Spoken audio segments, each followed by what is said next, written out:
defend the human rights. Your fight is very important, more important than the vote today in the parliament.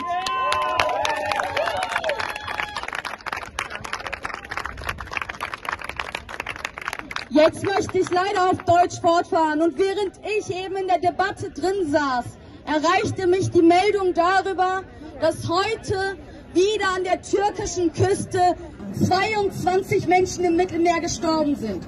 Aber Tausende sind in den vergangenen Jahren und Jahrzehnten an den europäischen Außengrenzen gestorben.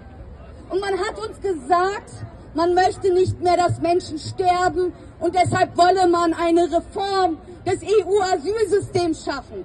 Und das, was Sie heute machen, und das könnt ihr mir und das können Sie mir wirklich glauben, ist nichts weiter als das Falsche, was es bisher gab in diesem Bereich, im Gesetz zu gießen und tatsächlich rechtmäßig im Gesetz zu gießen. Und das ist inakzeptabel.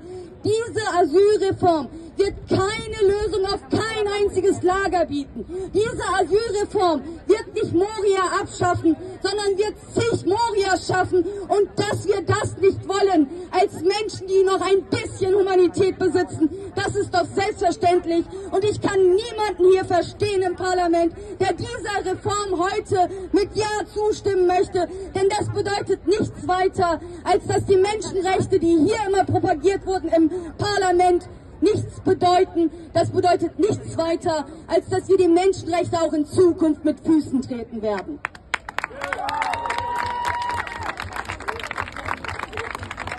Liebe Freundinnen und Freunde, lasst mich zum Schluss noch einen Hinweis geben. Ich bin selber Tochter einer politischen Flüchtlingsfamilie aus der Türkei mit kurdischen Wurzeln. Und wir leben in einer Welt, in der die Kriege um sich greifen. Und wir leben in dieser Welt, wo die EU in all diese Kriege Waffen schickt. Und dann diskutieren wir darüber, dass immer mehr Menschen nach Europa kommen müssen.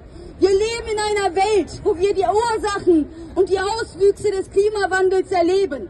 Wir leben in einer Welt, wo die Menschen im globalen Süden, die von der Agrarwirtschaft gelebt haben, ihre Existenzen nicht mehr aufrechthalten können. Wir leben in einer Welt, wo multinationale Konzerne auch des Westens den globalen Süden und andere Staaten und ihre Ressourcen ausbeuten. Und dann diskutieren wir darüber, dass doch immer mehr Menschen hierher kommen. Und deshalb sage ich heute ganz klar und Folgendes. Für mich gehört der Kampf um das elementare Menschenrecht auf Asyl genauso zusammen wie der Kampf um Frieden und wie der Kampf um eine gerechte Wirtschaftsordnung, damit eben Menschen ihre Heimat nicht verlassen müssen. Niemand flieht, weil es ihnen langweilig ist. Menschen fliehen aus der Not und diese Not schafft die EU auf. Und wir wollen Fluchtursachen bekämpfen und wir wollen die Lehre aus dem Zweiten Weltkrieg, nämlich das Grundrecht auf Asyl, verteidigen. Und ich danke euch so sehr, dass ihr mir heute Hoffnung gibt, dass wir doch, egal was heute rauskommt, doch vielleicht was ändern können und dass wir nicht aufgeben dürfen im Kampf um Menschenrechte. Danke euch!